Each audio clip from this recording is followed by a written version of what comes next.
Les infos.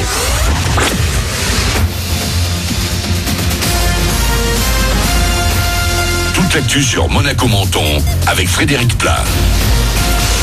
Bonjour, il fait un peu moins frais ce matin dans les Alpes-Maritimes et il fera carrément doux cet après-midi. Jusqu'à 15 degrés à Menton, 8 au réveil à Monaco. Pour ce qui est de la couleur du ciel, du bleu dès le lever du jour et tout au long de ce jeudi. Demain, ce sera retour de la grisaille avec aussi un peu de pluie. Le soleil ne reviendra ensuite que dimanche. Parfois un peu de retard ce matin dans les gares de Menton et Monaco-Monte-Carlo, 5-10 minutes, mais ça va tout de même mieux qu'en tout début de journée. Les deux premiers trains du matin au départ de Menton à 5h16 et 5h43 vers Nice et Grasse avaient été supprimés, mettant de nombreux usagers en difficulté. La traditionnelle conférence de presse du jeudi et ses traditionnelles mauvaises nouvelles.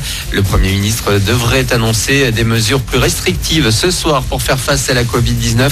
On pense à la généralisation du couvre-feu à 18h dans tout le pays, ou encore au cours en demi-groupe pour les collégiens de 3e et 4e. Rien n'a été officiellement annoncé pour l'instant. Après des artistes ou des médecins, 130 personnalités du sport s'engagent en faveur de la vaccination aujourd'hui. Il y a par exemple Florent Manodou, le nageur, Olivier Giroud, le footeux, ou encore Kevin Meyer, le roi du décathlon. Dans les Alpes-Maritimes, c'est ce matin que le président du département va présenter la campagne de vaccination chez nous. Première piqûre en début de semaine à Menton. C'est lundi que va ouvrir le centre vaccinal. Comme déjà annoncé, il sera dans les locaux de Menton Plus. C'est 8 promenades de la mer aux Sablettes. Les vaccinations vont se dérouler selon le calendrier officiel avec, dans un premier temps, les 75 ans et plus. Les inscriptions pour se faire vacciner peuvent se faire dès aujourd'hui en ligne sur santé.fr ou menton.fr/vaccin. Pour Monaco, toutes les infos sont sur covid19.mc et dès lundi sur le Rocher. Ce sont là les 65 ans et plus qui vont pouvoir recevoir une première injection. Et toujours en principauté, 33 nouveaux cas ont été diagnostiqués hier. 22 personnes sont actuellement hospitalisées, dont 8 en réanimation. Le sport avec du foot. Tout d'abord, victoire parisienne dans le Trophée des Champions hier soir à Lens. Le PSG a battu Marseille 2-1 grâce à Neymar et Icardi. Les deux clubs se retrouveront dans 3 semaines au Vélodrome en championnat. De son côté, Monaco sera demain sur le terrain de Montpellier, 20e journée de Ligue 1. En conférence de presse d'avant-match, on a hier demandé à Caio Henrique son point de vue sur la situation qui fait trembler le foot français, la crise des droits TV. Elle risque d'avoir un impact direct sur la diffusion des matchs, mais aussi le financement de nombreux clubs comme l'ASM. De là à accepter une baisse de salaire. Évidemment, nous sommes conscients de ce qu'il se passe dans le monde du football français et même au-delà, cela ne concerne pas seulement le monde du football. On connaît bien les difficultés de notre époque.